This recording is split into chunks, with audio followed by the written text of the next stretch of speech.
El sindicato USO propone un marco de regeneración sindical, una propuesta para que empiece a haber transparencia en la gestión de las organizaciones sindicales, que se sepa, por ejemplo, al detalle qué ocurre con la financiación de los mismos, y sobre todo para que empiece a existir una verdadera participación adecuada a la representación obtenida en las elecciones sindicales. También, por supuesto, se abordará el análisis sobre el nuevo gobierno y cuáles son esos primeros deberes que debe acometer en su andadura. José Luis Fernández, secretario de Relaciones Institucionales y de Comunicación de USO, comentará estas y otras cuestiones.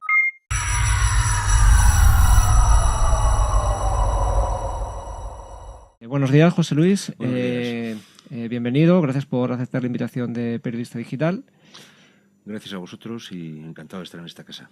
Y bueno, la primera cuestión. El sindicato la Unión Sindical Obrera propone entre sus medidas una regeneración del marco sindical, un marco de regeneración sindical concretamente. ¿Podrías comentarnos en qué consiste? Sí, la cosa es muy sencilla. Yo creo que estos 3-4 últimos años, es decir, donde hemos padecido todos la crisis, pues seguramente los trabajadores y las trabajadoras, los ciudadanos de este país, bueno, pues han hecho en falta una actitud más decidida de las organizaciones sindicales para ayudar a salir de la crisis.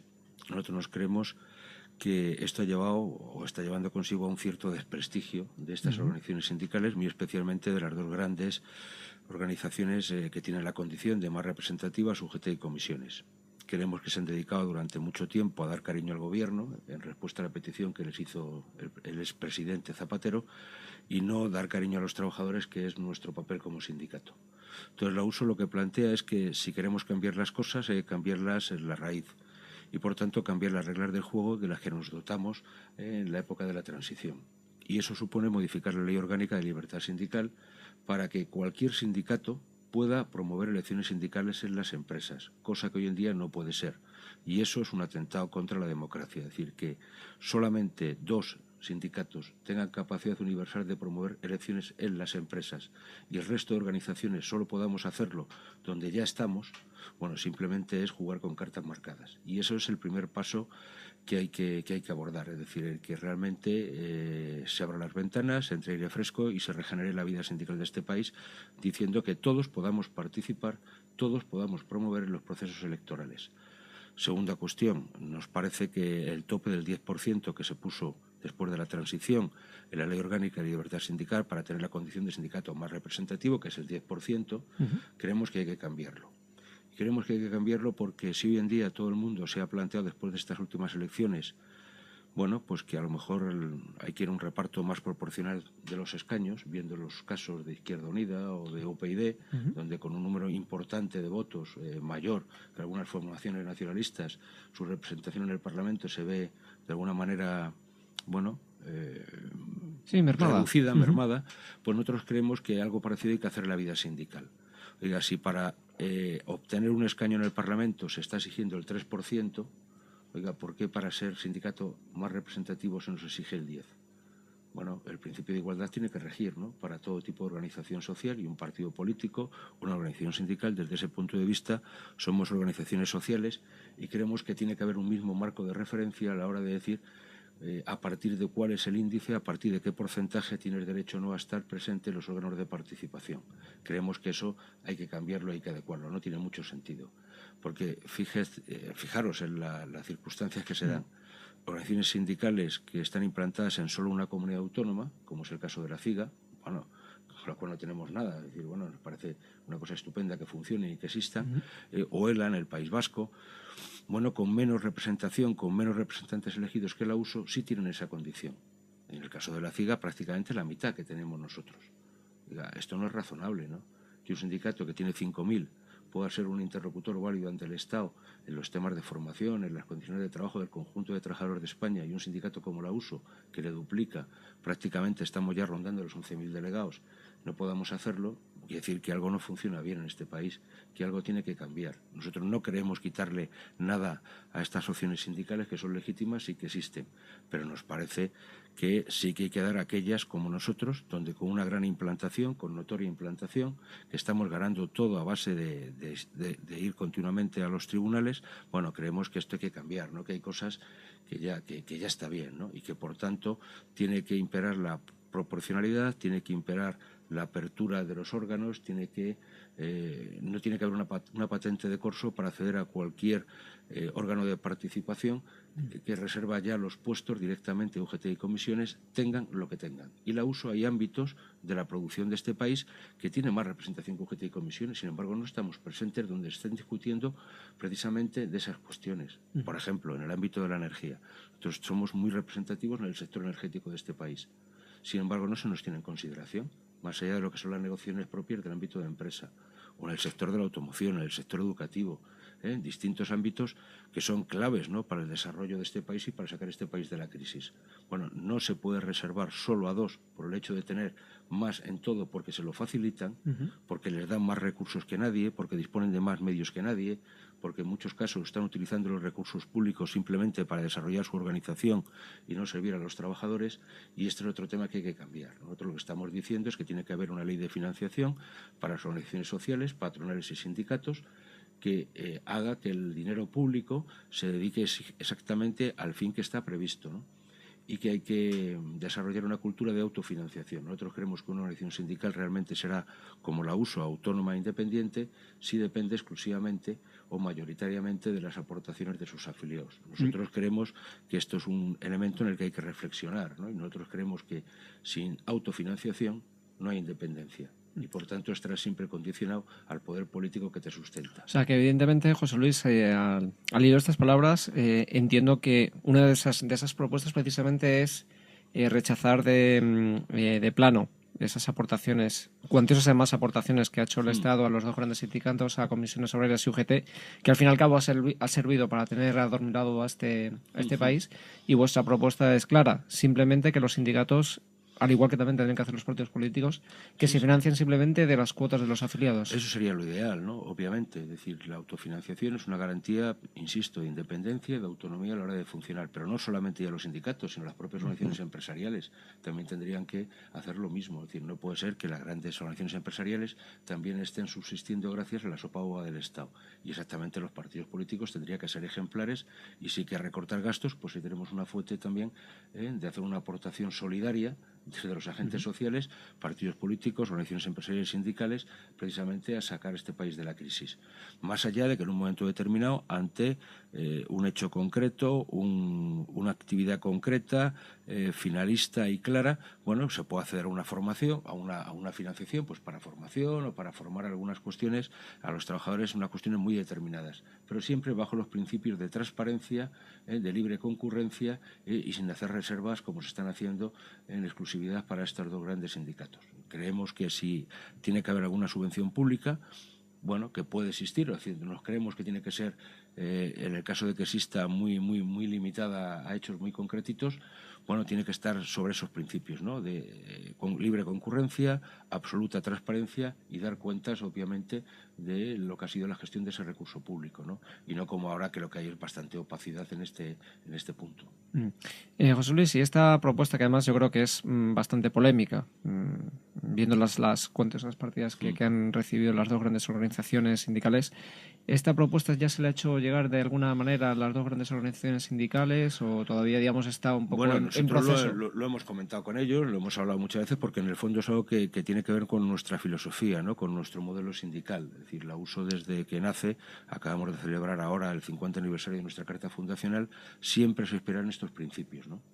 Y hemos combatido precisamente la gran dependencia, y se lo hemos hecho notar y se lo hemos hecho llegar, ¿no?, es decir, de estos dos grandes sindicatos respecto a lo que es el depender de recursos externos, ¿no? Ellos se justifican en que buena parte de esos recursos externos no van dedicados a ellos, sino que es para realizar determinadas actividades. Bueno, oiga, pero es que en esa realización de actividades usted me está haciendo competencia desleal, ¿no? Porque si usted las puede hacer y yo no, pues al final estamos, lógicamente, no estamos en una libre concurrencia. Y eso es lo que muchas sentencias del Tribunal Superior de Justicia, del Tribunal Supremo, lo que han dicho es que en este caso lo que se está es vulnerando el derecho a la libertad sindical de la uso, ¿no? Porque se nos está impidiendo actuar en igualdad de condiciones que el resto. Por tanto, nosotros se lo hemos dicho a ellos, se lo hemos hecho llegar a los partidos políticos, se lo vamos a hacer llegar a la nueva ministra de Empleo, porque creemos que en este caso hay que ser ejemplares. Y si todos tenemos que hacer nuestra aportación ante la crisis, los sindicatos, como defensores de los trabajadores y del empleo, tenemos que ser en este caso los primeros en que pongamos estos recursos a disposición de lo que realmente ahora mismo es importante en este país, que es la generación de empleo y la protección social de las personas que más lo necesitan. Una de las quejas que siempre ha hecho uso con respecto, bueno, a estos dos grandes sindicatos es precisamente ese abuso de poder que en determinadas ocasiones han realizado y en determinados ámbitos. Sin embargo, sorprende, hace pues pocas semanas teníamos conocimiento de una denuncia que hacía un sindicato precisamente en Televisión Española en el circuito regional de Cataluña, el sindicato Alternativa APLI, en el que metía en el mismo saco a UGT Comisiones Obreras, pero también le señalaba a ustedes, en el sentido de que, pues no parece ser que no se les dejaba concurrir a las elecciones sindicales dentro de Televisión Española en Cataluña. No sé qué tiene que decir y ese acuerdo, a pesar de las críticas que se ha hecho a UGT y a Comisiones Obreras, que en ese caso en particular, por ejemplo, se haya ido de la mano para intentar, pues acallar una voz siempre según las denuncias del sindicato. Bueno, no sé exactamente lo que haya pasado en Cataluña con APLI. Es decir, la cuestión de fondo es que precisamente fruto de esta normativa, que a veces es perversa, es decir, el acuerdo mayoritario de distintas organizaciones sindicales es la que condiciona los calendarios electorales y los procesos. Y en base a eso, seguramente el acuerdo de UGT, Comisiones y la USO en Cataluña, pues es la que condiciona el calendario electoral de Radio Televisión Española allí, que puede que no le haya venido bien a APLI, pero bueno, esas son las reglas del juego de las que nos estamos dotando. Nosotros decimos que esto hay que cambiarlo y hay que cambiarlo para todos. Y cuando la USO habla de la capacidad universal de promover elecciones, lo decimos para todos, no para la USO. Y por tanto, para cualquier sindicato, incluso también sindicatos como APLI, que tienen solamente esa presencia en ese ámbito de la televisión pública, básicamente.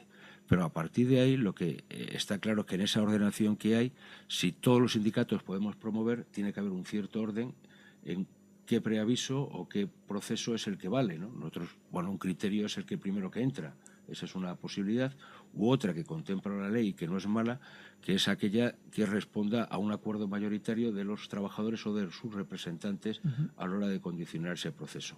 Lo que no nos vale es que sin esos acuerdos previos, simplemente la capacidad de UGT y comisiones nos lleve a todo el mundo a funcionar con sus únicos y propios calendarios. Y eso es lo que creemos que es el tema de fondo, más allá de que haya una cuestión coyuntural que pueda pasar en un momento determinado, ¿no? Nosotros somos una elección muy amplia y, por tanto, muy diversa y muy plural, y en un momento determinado las circunstancias que pueda acaecer en Cataluña pueden ser esas, ¿no? Pero eso en ningún caso quita el fondo de nuestra denuncia, que es que todos los procesos sindicales, en este caso las elecciones sindicales, tienen que estar sometidas a un proceso de transparencia y de control. Y lo que no puede ser es que al final quien controle los procesos electorales seamos jueces y partes de la misma, ¿no? Y por tanto hay que sacarlos del ámbito de lo sindical, hay que sacarlos del ámbito de las organizaciones sindicales para que sea precisamente el Poder Judicial, que haya una Junta Electoral Central, exactamente igual como pasa en los partidos políticos, que sea la garante de la transparencia y de la limpieza de esos procesos. También su sindicato a principios del verano nos enviaba un comunicado, me imagino que a diversos medios de comunicación, en el que denunciaban dentro del ámbito de Televisión Española esa especie, digamos, de derroche en el que, por ejemplo, pues a empresas externas, especialmente Roures, se le encargaban una serie de programas que al final duplicaban su coste, que lo que costaba hacer 5 millones, pues al final valía 10. Estamos en una nueva etapa en un nuevo gobierno, concretamente. ¿Qué sorpresas le puede esperar, digamos, a los nuevos gestores que entren en Televisión Española? ¿Tienen ustedes constancia, digamos, de todos los disparates que se ha podido hacer en los últimos años o incluso en las últimas semanas? Se han hecho, no sé, en las últimas semanas, en los últimos años se han hecho bastantes, se han duplicado tareas y el coste se ha disparado, ¿no? Es decir, nosotros denunciamos cómo se estaba contratando a medios externos, en este caso fundamentalmente a MediaPro, a la gente de Roures, etcétera, distintos programas, distintos contenidos, cuando en Radio Televisión Española hay auténticos profesionales que podrían hacer perfectamente esa tarea. Nosotros hemos defendido durante mucho tiempo, a través de nuestra sección sindical allí, lo que ha sido la elaboración propia de contenidos, ¿no? Es decir, porque hay profesionales estupendos que lo pueden hacer.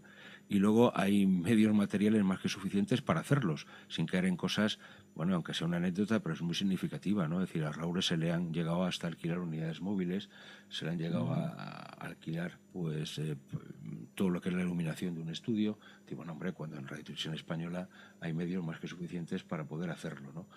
Incluso se han pagado por programas que no se han llegado a emitir, ¿no? Simplemente porque la serie de turno pues no tenía éxito, ¿no? Sin embargo, se pagaba y luego esos programas se han quedado de alguna manera en la nevera porque no tenían audiencia. Bueno, nos parece que se ha despilfarrado mucho y que la radiotelevisión pública, en definitiva, tiene que responder a lo que es, a un servicio público, tiene que cubrir fundamentalmente un aspecto informativo y también formativo, sobre todo de calidad, ¿no? Y a ver si esto que todos los partidos políticos dicen cuando están en la oposición, de la independencia y la imparcialidad del medio, bueno, pues ahora se cumple. Y eso tiene que ver mucho el cómo de alguna manera se eligen también a al Consejo de Administración y cómo de alguna manera la Comisión, los gestores de Radio Televisión Española responden a intereses profesionales y no a intereses políticos. Esto sería un paso adelante, ¿no?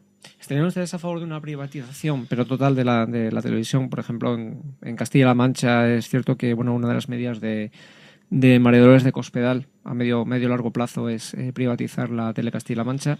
¿Podría suceder lo mismo con Televisión Española y con el resto de televisiones autonómicas, que es un derroche auténtico? La Televisión Española tiene un valor en sí mismo, ¿no?, como servicio público, y parece razonable que haya una televisión pública que de calidad y que no dependa solamente de alguna manera de la cuestión puramente comercial, ¿no? Es decir, porque si uno ve también la calidad de las emisiones de algunas cadenas, vamos a llamar comerciales estrictamente, y que van a hacer simplemente negocio, pues hombre, desde el punto de vista de la calidad de algunas dejan mucho que desear, ¿no? Es decir, hemos visto como en alguna cadena incluso algunos anunciantes han retirado los anuncios porque los contenidos pues no parecían los más idóneos, ¿no? En un momento determinado. El que haya una televisión que sea garante de contenidos y que ponga el contenido por encima del comercio, pues nos parece que es algo positivo.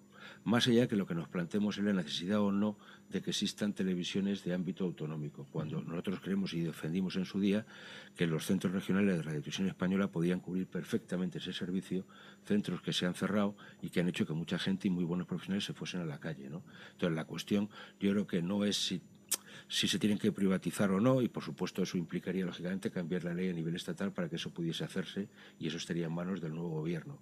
El problema de fondo es si realmente eran necesarias, ¿no?, el que existan televisiones autonómicas cuando Radio Televisión Española, a través de sus centros regionales, daba y puede dar una cobertura perfecta para lo que es la actualidad local y la actualidad autonómica en un momento determinado, y por tanto una vez más no duplicar servicios, que yo creo que es el gran problema de este país, ¿no?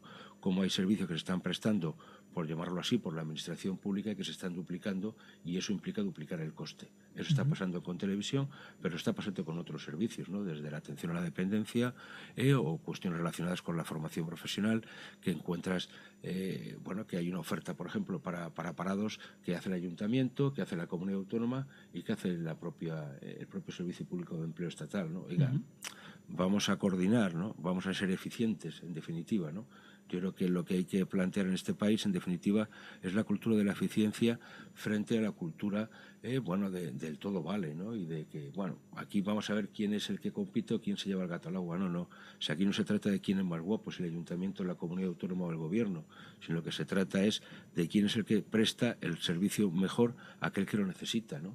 Y por tanto cómo se invierten correctamente los recursos disponibles y no despilfarramos recursos. Yo creo que es el gran drama que hay en este país, ¿no? Es decir, fíjense, por dar un dato, ¿no?, entre los dos grandes sindicatos, la COE y la CEPIME, están gestionando lo que hablábamos antes, ¿no?, en el ámbito de la formación para el empleo, y por tanto algo que tiene que ver con la mejora de la cualificación de los trabajadores en sus empresas y la formación para desempleados, están gestionando en más de 3.000 millones, ¿no? Oiga, es que eso no lo puede asumir el Servicio Público de Empleo y gestionarlo él. ¿Qué hacemos con los funcionarios entonces que se dedicaban a eso? Cuando a veces nos planteamos que sobran funcionarios, oiga, el problema es que hay cosas que la propia administración está externalizando, que podría asumir ellos, ¿no? El problema es quién tiene que hacer las cosas y sobre todo quién tiene que hacerlo con criterios de eficiencia, de forma que el beneficiario sea la persona, que esto lo realmente es importante. No nos olvidemos que al final lo que importa son los ciudadanos y no las estructuras, ¿no? Esta semana, José Luis, nos hemos desayunado con las palabras del nuevo ministro de Economía, Luis de Guindos. Ha sido alto y claro. Habla de que no solamente no estamos saliendo de ninguna crisis, sino que España ha vuelto a entrar en valores negativos y que para el próximo trimestre también se esperan pues, malos datos económicos, y hay que además plantea que sí se va a superar ese umbral de los 5 millones de desempleados. Para usted, como secretario de Comunicación de Uso, ¿considera que ahora sí se nos está empezando a decir la verdad después de años de edulcorar, de brotes verdes? Yo creo que ha sido muy claro, ¿no? Es decir, lo que ha dicho el nuevo ministro de Economía es lo que todo el mundo pensamos o sabemos, ¿no? Es decir, que la situación del país no es buena, que nos quedan todavía un tiempo largo de padecer y que todas las perspectivas implican que podemos entrar en una recesión en este próximo trimestre o incluso en el primer semestre del año, ¿no? Y eso, dramáticamente, lo que lleva consigo seguramente es que sigamos destruyendo empleo. Y, por tanto, lo que tiene que plantearse el Gobierno ante esta situación es qué hace no solamente para controlar el gasto, que es importante, pero también qué hace para generar ingresos, para que haya realmente un equilibrio presupuestario, ¿no? Sobre las cuentas públicas hay que actuar en las dos, digamos, en las dos vertientes. Hay que reducir gastos, sobre todo gasto superfluo, que tiene que ver mucho con lo que hemos estado comentando, es decir, de evitar duplicidades, de una gestión eficaz, es decir, de quitar mucho gasto superfluo que hay. A veces se dice que es poco, ¿no? De quite usted coches oficiales. Bueno, es que con eso no arreglamos. Bueno, mire, coches oficiales de acá, asesores de allá. Es decir, hay cantidad de partidas que seguramente si se ajustan ayudarían mucho. Pero plantéese usted también qué hacemos para generar ingresos, ¿no? Y eso implica, en buena medida, intentar reactivar nuestra economía, ¿no? Porque al final los ingresos del Estado vienen o bien por la vía impositiva. Entonces, opción A, subir impuestos, a nosotros nos parece que en este momento no es lo más adecuado, porque eso castigaría todavía más el consumo. Sin embargo, si consumimos un poquito más, con un consumo responsable, generaremos más ingresos, por ejemplo, simplemente por el IVA.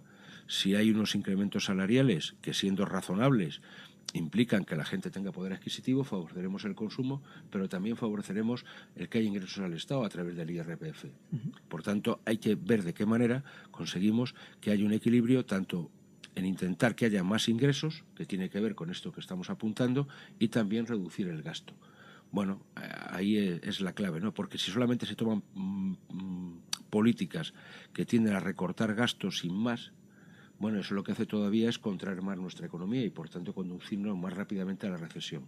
Nosotros creemos que hay que invertir ese círculo vicioso, en vez de que sea que gire hacia adentro, hay que intentar que empiece a girar hacia afuera, que de alguna manera intente expandir el crecimiento económico, y solamente desde el crecimiento económico podremos ser capaces de generar empleo. Porque si no hay actividad económica, bueno, si no se produce en definitiva, no se consumirá. Y si no se consume, no incitaremos la producción.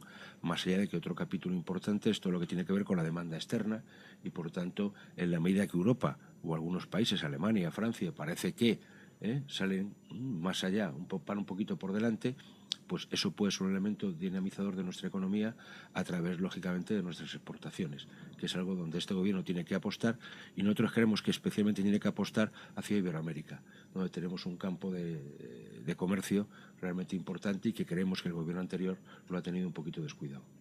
Uno de los primeros anuncios, por no decir el primero, de Mariano Rajoy en la sesión de investidura era sacar la reforma laboral, el anuncio de intentar sacarla dentro de este primer trimestre de 2012. Evidentemente ha quedado muy enquistado el proceso, tanto así que el gobierno saliente, que se había tomado prácticamente como el objetivo final de intentar sacarlo antes de salir de Moncloa, al final la ha dejado pendiente y es Mariano Rajoy quien tiene que asumirla. ¿Creen que podrá hacerlo? ¿Qué aspectos debe mejorar para que esa reforma laboral al final cuente con el consenso y con el apoyo de todos los sindicatos? Bueno, vamos a ver qué es lo que plantean, pero nosotros creemos que es necesaria una reforma porque es que lo que hizo el anterior gobierno no ha servido absolutamente para nada, ¿no? La primera reforma, lo único que ha servido es para que se despida más gente, para que se despida más barata, y, en definitiva, fruto de esa reforma lo que tenemos son más parados todavía en nuestro país, ¿no? Hay una segunda reforma, que se habla poco de ella, que se celebró, en el mes de agosto, que fue la que tiene que ver con el llevar casi al infinito la contratación temporal en nuestro país. Es decir, que fue un torpedo desde el propio gobierno a su propia reforma anterior. Si todo el mundo recuerda, la reforma laboral que nos vendió el gobierno era para acabar con la dualidad de nuestro mercado de trabajo, por tanto, potenciar la contratación indefinida frente a la contratación temporal. Bueno, pues lo que hizo en el mes de agosto fue cargarse todo ese principio, ¿no? Fomentando y haciendo que los contratos temporales se puedan encadenar uno tras otro sistemáticamente. Con lo cual el famoso debate del coste del despido, bueno, es un debate estéril, ¿sí? Porque hoy en día los contratos temporales se resuelven con 8 días o llegarán a 12 días cuando acabe el proceso de reforma en el año 2013. Pues eso es lo que va a costar un despido, 12 días. Y los actuales 20, que es el despido procedente, el despido objetivo, de los cuales 20, 8 está pagando el Fondo de Garantía Salarial. Luego estamos hablando que al empresario le cuesta 12. Bueno, pues esto es lo que hay, ¿no? Porque el famoso despido de 45 días por año es aquel que es un despido improcedente o un despido disciplinario. Oiga, si el despido es improcedente, ¿de qué me está hablando? Si es caro o es barato, es que no procedía a despedir. Y por tanto lo que hay que hacer en este caso, nosotros lo que apostamos es para que el empresario no tenga que abonar ninguna cantidad por esa cuestión, oiga, que la voluntad de incorporarse al puesto de trabajo dependa del trabajador. Por tanto, el trabajador se reintegra a su puesto de trabajo y no hay costo de despido. Nosotros nos parece que con esto se ha hablado mucho y realmente es una medida muy poco eficaz, el hablar del despido para generar empleo. Incluso es contraproducente, ¿no? Cuando este país lo que necesita es cómo contratamos gente, que hablemos tanto de cómo se despide gente. Nos parece que no es el mejor sistema. Pero dicho esto, nosotros creemos que la reforma tiene que hacerse y para que sea útil, algunas cuestiones, ¿no?, muy básicas. Hay que simplificar las modalidades de contratación. Hay más de 40, 43, 46. Creemos que con 3, 4 modalidades sería más que suficiente. Creemos que la contratación tiene que responder al principio de causalidad y, por tanto, tiene que responder el contrato a la causa por la cual se genera. Si esa causa es una causa estructural, es una causa habitual de la empresa, lo habitual es que sea un contrato indefinido. Si esa causa tiene una naturaleza temporal, porque estamos hablando de una sustitución, de una tarea eventual, bueno, pues estaremos hablando de un contrato temporal. Y lo importante es que analicemos cuál es la causa que origina el contrato y en función de la causa veamos el tipo de contrato. Y no prácticamente una carta de contratos que están siendo realmente inoperantes. Entonces creemos que hay que reinventar un contrato de inserción para la gente más joven. Creemos que lo que está funcionando, el contrato de prácticas, funciona más o menos bien, pero eso es para la gente que tiene cualificación. Para la gente no cualificada está el contrato que también modificaron en agosto, diciéndonos que era un nuevo contrato, que es el mismo. Simplemente lo que han hecho es aumentar la edad de 25 hasta 30 años, el que pueda haber un contrato en formación para gente que no tiene cualificación. Y nosotros ahí lo que planteamos es la mayor. Es decir, cómo en España, en el siglo XXI, puede haber un joven que salga de nuestro sistema educativo sin tener una cualificación profesional para incorporarse al mundo del trabajo. Eso lo que pone en evidencia es el fracaso de nuestro sistema y, por tanto, lo primero que hay que abordar para que no salga ningún joven sin cualificar y, por tanto, cargarnos ese contrato, que es el contrato basura por excelencia, bueno, pues lo que hay que hacer es cualificar a la gente y, por tanto, plantearse un contrato de inserción profesional para los jóvenes que todos tendrán cualificación. Unos serán universitarios, otros tendrán un título de formación profesional o un título de bachiller y que su retribución esté acompasada al puesto que va a desempeñar, porque no todos trabajarán en lo mismo, con un periodo previo de formación práctica intenso en esa empresa para que realmente se adecue a las condiciones del entorno. Bueno, si eso se hace, eso puede ser realmente productivo. Es decir, inventos como nos quieren vender, bueno, que se hablan de los mini trabajos y todo este tipo de historias, o a veces se quiere hablar del modelo alemán. Oiga, lo que no vale copiar, si se quiere aprobar el examen, es solamente una pregunta. O copias todo, o te lo sabes todo, pero si no, no vas a aprobar, ¿no? Y esto es lo que están haciendo. Es decir, cuando se habla del modelo dual alemán, se olvidan de que esos alumnos, y empleo el término alumnos, están dentro del sistema educativo y lo que tienen es una escolarización a tiempo parcial, que comparten o complementan con un contrato de trabajo de aprendizaje. Y si no tienen contrato de aprendizaje, no pueden acceder a esa formación dual. Es un sistema completamente distinto y no tiene nada que ver con el nuestro. En Alemania sigue manteniendo una formación profesional equivalente a la nuestra, con escolarización a tiempo completo. Pero en la que es a tiempo parcial se presupone un contrato previo de aprendizaje, pero el alumno está escolarizado. Por tanto, no es un trabajador en el sentido estricto. No abandona el sistema educativo, sino que está dentro de él. Y esto es lo que se olvida aquí en nuestro país. Pues José Luis, muchísimas gracias por todas tus opiniones. Un placer haberte tenido aquí y bueno, pues esperamos tenerte próximamente, sobre todo pues cuando este nuevo ejecutivo comience a andar y ver qué propuestas, sobre todo en el mercado laboral, va haciendo. Un placer. Pues igualmente y cuando queráis a vuestra disposición. Muchísimas gracias.